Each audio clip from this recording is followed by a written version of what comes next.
Hey guys, it's that time again, the best part of the day. At least we think it is. He's talking about good news in schools, the April edition. This is Vicky. And this is Matt. We're back with more, you guessed it, good news. And we're going to start with some pretty huge news, the Eddie Awards. Vicky, I'll let you take this one. Aw, thanks Matt. Let's head over to the Times Union Center for the Performing Arts. We saw plenty of teachers and principals looking good, by the way. Hundreds came out for a wonderful ceremony full of great speakers and, of course, the big reveal. Take a listen. Now the moment we've all been waiting for. The 2013 Florida Blue Teacher of the Year is April. I was at a loss for words. I could not believe it. I've come this far. High school dropout to now to represent Duval as their Teacher of the Year. It means a lot, and it sends the message. It sends the message that failure is not an option, and that my hard work paid off. It doesn't matter how long it took. It's paying off. Congratulations to April Shackelford, reading coach at Northwestern Middle School, and the 2013 Florida Blue Duval County Teacher of the Year. And now let's head over to Frank H. Peterson Academies of Technology for a competition of a different kind. You know what they say, if you can't stand the heat, get out of the kitchen. But that wasn't an issue for these students. Here at the Cooking Up Change competition, 6 teams of culinary students from Sandalwood, Terry Parker, and Frank H. Peterson were tasked with creating a healthy dish in an hour and a half. That looks good. They were judged by a panel of professionals who in turn selected a winning team. Drum roll please.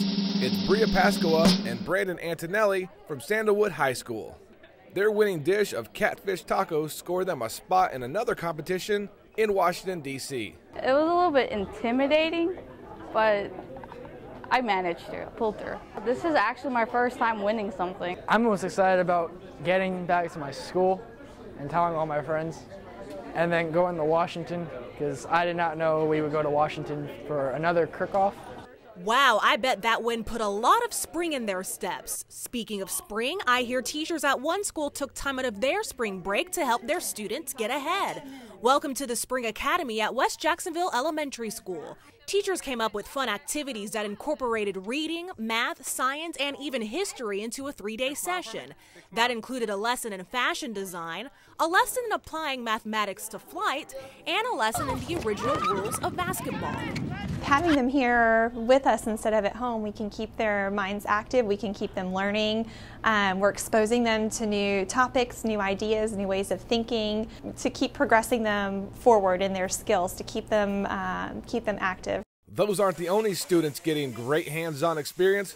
Check out the Robotics Club at Robert E. Lee High School. Students meet to assemble robots that eventually get entered into competitions. And I hear these students are pretty good at winning. Students in this club are putting the engineering principles they're learning in class in action. And they say they're loving every minute of it. It's great to get the experience so that I can more easily apply what I learned in college, or even in high school now, to what I'm going to do in my job. Students at Darnell Cookman Middle High have a pretty good idea of what it means to take what they've learned in the classroom and apply it in a real-world way. You're looking at 9th and 10th grade anatomy and physiology students using professional medical equipment to operate on grapefruit and on hard-boiled eggs. That equipment comes thanks to the folks with Medtronic. They train medical professionals all the time. And wouldn't you know, they've been training students at Darnell Cookman for a few years now as part of the school's neuroanatomy days. It's actually a lot of fun. I'm really surprised at how interested and also knowledgeable the students are. Having an opportunity like this to do something that's a little bit different from day to day in textbook is exciting for them as well, but honestly it's very exciting for us. For our last story, we're heading to Atlantic Coast High School.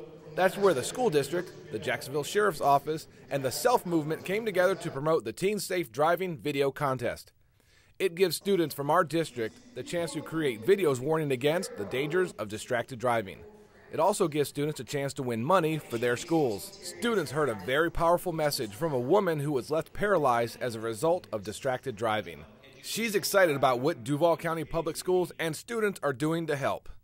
Nowadays, with cell phones being such a distraction that they are today, we're glued to them. It's just another distraction that can put your life into jeopardy so quickly.